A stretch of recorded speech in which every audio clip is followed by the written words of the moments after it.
다이어는 단순히 토트넘의 라커룸 분위기와 기강을 망치고 있는 게 문제가 아니었다. 지난 시즌과 다르게 손흥민이 골을 폭발시키고 있는 이유는 다이어 단 한 명만 빠졌을 뿐인데 손흥민의 이 플레이가 가능해졌기 때문이다. 이제 곧 프리미어리그 토트넘과 리버풀의 빅매치가 열립니다.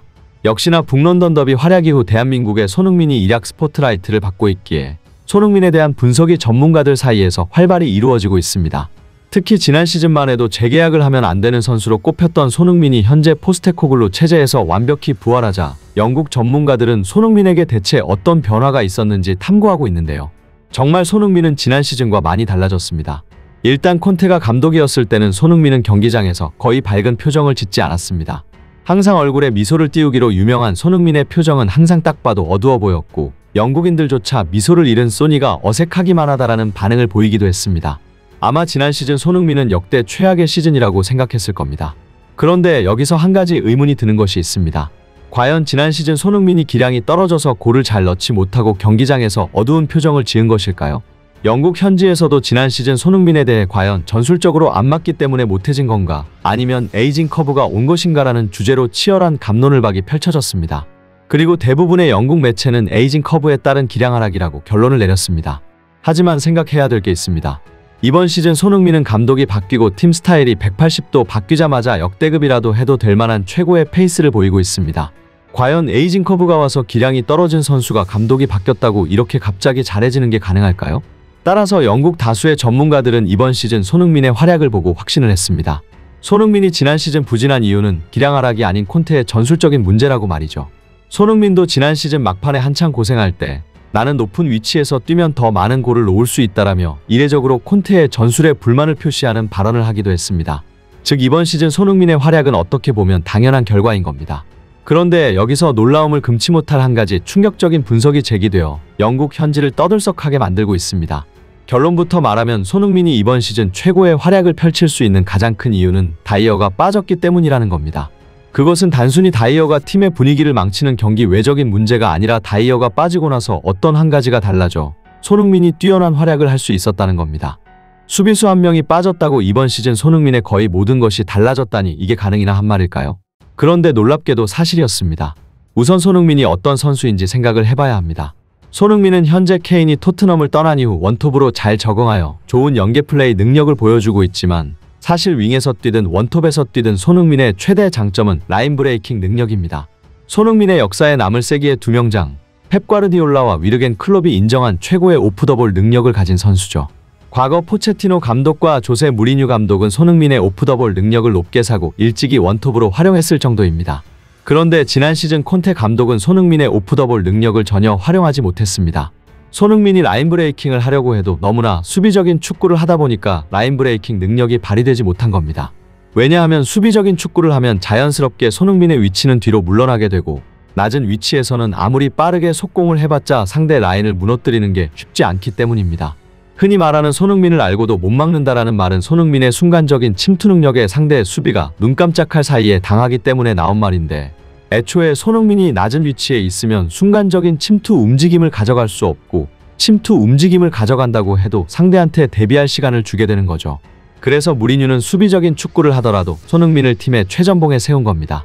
그러니까 여기까지 한 얘기를 정리하면 손흥민이라는 선수의 최대 장점은 라인을 파괴하는 능력이고 이 능력이 발휘되려면 기본적으로 높게 위치해 있거나 공격적인 축구, 즉 라인을 끌어올리는 축구를 해야 한다는 겁니다.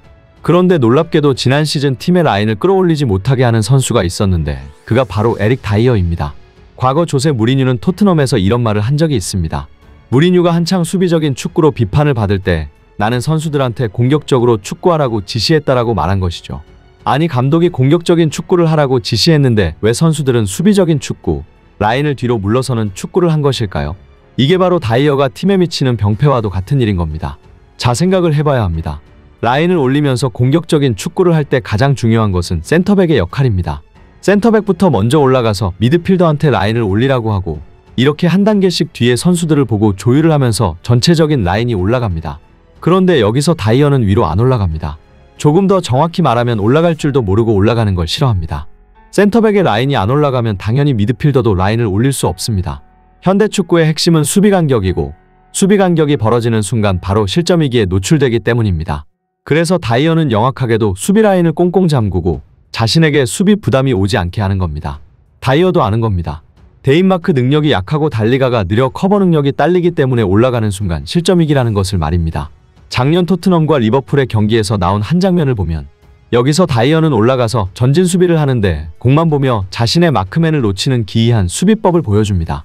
더욱 놀라운 건 다른 선수도 아니고 방금 자기가 전진 수비하러 올라간 마크맨을 놓친다는 겁니다. 이게 수비수가 맞는 걸까요? 솔직히 말해서 걷어내기 미스라던가 패스미스 등으로 실책을 많이 하는 유형의 수비수는 봤어도 방금 자기가 수비하러 간 마크맨을 1초 만에 놓치는 수비수는 처음 봅니다. 최악의 데인마크 능력과 최악의 뒷공간 커버 속도와 최악의 축구지능. 다이어가 어떤 수비수인지 제대로 보여주는 장면인 겁니다. 결국 이런 다이어로 인해 반강제적으로 수비 라인이 낮을 수밖에 없고 이때 생기는 문제가 뭐냐면 전방 압박을 위해 미드필더진이 올라갔을 때 수비수와 중원 간의 간격이 넓어진다는 겁니다. 만약 간격이 넓어지고 그 사이에 상대 선수가 포진해 있으면 그것은 즉시 실점이기입니다. 그러니까 선수들도 본능적으로 이런 위기들을 맞이하지 않기 위해 다이어가 있는 낮은 위치까지 다 함께 내려오게 되는 겁니다. 그러면 여기서 또 하나의 심각한 문제가 생기는데 빌드업 체계까지 망가집니다. 수비 라인 자체가 올라오질 못해서 컴팩트한 간격을 유지하지 못하게 되고 이것은 상대 압박에 불리한 상황을 만듭니다. 압박에 불리해지면 자연스럽게 빌드업 작업이 매우 힘들어집니다. 결국 여기서 고생한 건 손흥민입니다. 지난 시즌 손흥민의 위치에 대해서 정말 많은 말들이 있었는데 그중 가장 많이 나온 말은 이 얘기였을 겁니다. 대체 왜 콘테는 손흥민을 미드필더로 쓰는 것이냐고. 그 이유는 다이어 때문에 빌드업 체계가 망가졌기 때문이었던 겁니다. 지난 시즌 손흥민은 끊임없이 하프라인 낮은 곳까지 내려와서 공을 받아줬고 미드필더로 둔갑해서 중원의 숫자 싸움을 도와야 했습니다. 하지만 손흥민이 중원의 숫자 싸움을 도와줘도 제대로 빌드업하지 못하는 경우가 다반사였고 결국 손흥민이 낮은 위치에서부터 공을 잡아 상대 골문 쪽까지 단독으로 보름반을 해야만 했습니다. 그렇게 하지 않으면 근본적으로 전진을 할 수가 없었던 겁니다. 그러면 여기서 또 문제가 발생하는데 손흥민을 이렇게 썼을 때 생기는 가장 심각하고 치명적인 문제가 뭘까요? 바로 손흥민의 체력이 빠진다는 겁니다. 공격하는 데에 체력을 쏟아부어야 할 손흥민은 경기 내내 중원에서 숫자 싸움을 도와주고 홀로 보름반을 하고 수비 가담을 하는 데에 체력을 다 써버렸습니다. 체력이 빠진 순간 공격수의 위력은 절반으로 감소할 수밖에 없고 손흥민은 당연히 파괴적인 플레이를 보여줄 수 없었습니다. 지난 시즌 제일 손흥민답지 않았던 것 하나가 있었는데 그것은 골 결정력이었습니다. 적은 기회일지라도 기회만 오면 어떻게든 골로 만들어내기로 유명한 손흥민이 지난 시즌에는 유독 공이 많이 튀거나 파워가 약한 모습이었죠. 이게 결국은 90% 체력의 영향이었던 겁니다. 왜냐하면 슈팅을 할 때 발의 각도와 방향, 온몸의 모든 신경 하나하나를 집중해서 완벽한 슈팅을 해야 하는데 체력이 다 빠져버리면 정교한 슈팅을 하기가 어려워지고 강한 슈팅을 하기도 어려워지기 때문입니다. 그러니까 손흥민은 다이어 한 명 때문에 제대로 된 역습도 라인 브레이킹 능력도 보여줄 수 없었고 진짜 가뭄에 콩나듯 기회가 온다고 하더라도 체력의 영향으로 좋은 슈팅을 구사할 수 없었던 겁니다. 체력을 쓸 대로 다 써버리고 제대로 공격조차 할 수 없고 당연히 골은 안 터지고 여기저기서 비판받고 나중에는 탈장까지 걸리고 완전히 최악 중에 최악의 시즌을 보낸 겁니다. 어쩌면 손흥민에게 포스테코글로라는 사람은 지난 시즌을 보상하기 위한 선물일지도 모릅니다. 콘테도 무리뉴도 결국 빼지 않았던 정치질의 신 다이어를 과감히 내쳤기 때문입니다. 만약 다이어를 내치지 않았다면 다이어가 여전히 주장다니고 계속 선발 라인업에 포함됐다면 포스테코글로 감독이 공격 축구를 했더라도 절대 지금처럼 손흥민을 잘 활용하지 못했을 겁니다. 손흥민이 새로운 감독 아래에서 지난 시즌의 한을 풀길 바라며 영상 마치겠습니다. 끝까지 시청해주셔서 감사하며 구독과 좋아요 한 번씩만 부탁드립니다.